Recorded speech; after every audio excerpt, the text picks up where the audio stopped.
It's Local Edition. I'm Brad Pomerance. Thank you so much for joining us. We are joined by Katie Hurley. She has developed a program called Practical Parenting. And as a father myself of a 9-year-old and a 7-year-old, I am so glad you have offered these tips because they really are invaluable, especially as we are just starting school. So let's go through them. Thanks for joining us. Thank you for having me. I know that my daughters have struggles when they get back to school. Talk to us about what you can offer. Back to school is a very fun time. It's an exciting time, but it's also full of hidden stressors that kids don't necessarily know how to verbalize. So the fun part is they've been away from some of their friends during the summer. They've been doing camps. They've been doing different things. They're excited to see everybody, to get back to their classrooms, buy their new backpacks. You know, all that fun stuff is great. But the other side of it is they're getting a new teacher. They are trying to figure out what the social structure is now. Is my best friend still my best friend, or has she moved on to somebody else? So what can we do as parents to help her or him? One of the most important things that we can do is create a structured routine for them.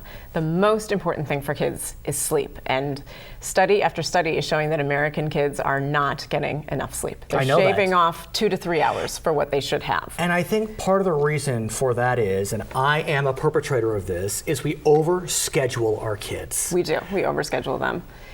For kids today, they're doing everything. They're doing soccer, they're doing gymnastics, they're doing dance, they're doing art. For kids who are going to school 6 hours a day at least, you know, the most that they should have are probably 2 outside activities. If they're playing soccer, that means they're practicing during the week and they're having games on the weekend. Maybe throw in an art class. So if you think about, there are essentially 4 weekday afternoons, let's not count Friday, no more than 2 of those should be scheduled? I would say no more than 2 of those. They need extra days to just have time to veg at home, to just decompress and calm down. They need times to have play dates with their friends and just kind of hang out. It's hard. I mean, when we grew up, it was all about doing every activity possible because our parents didn't get to do activities because they were World War II babies. And so I was completely overscheduled, so it's hard. What are the triggers, Katie, or what can we look for in terms of symptoms? In terms of symptoms of stress becoming a problem, kids complaining of stomach aches, headaches, having trouble falling asleep, having nightmares, having trouble staying asleep, and then you'll have the kids who just are making up every reason not to go to school or not to go to soccer practice or not to go on that play date. And if we see those triggers, if we see those stressors coming out, manifesting as you described, what should we do as parents?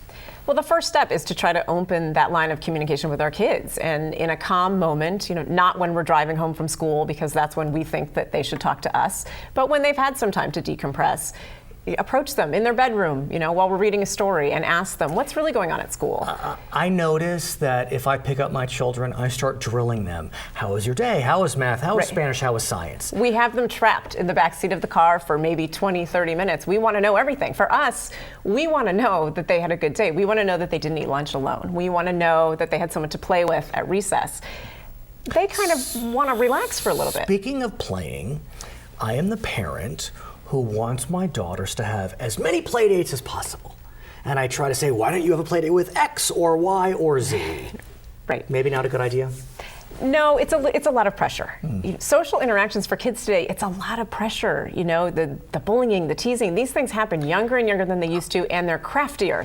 We've got Facebook, we've got the internet, we've got cell phones. There are 9-year-olds with cell phones. When we were kids, the word play date did not exist. No, because you just went down the street to your friend's house. We live in a different time now.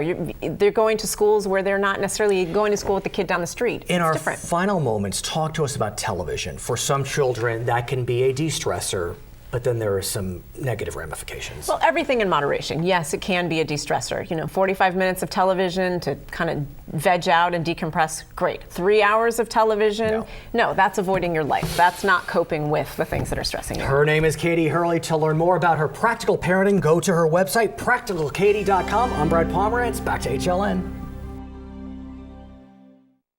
Mom, Dad, I think we need charter internet. You know, for school. So that I can take on extra credit projects, research my English papers, expand my knowledge of physics. I'm thinking valedictorian.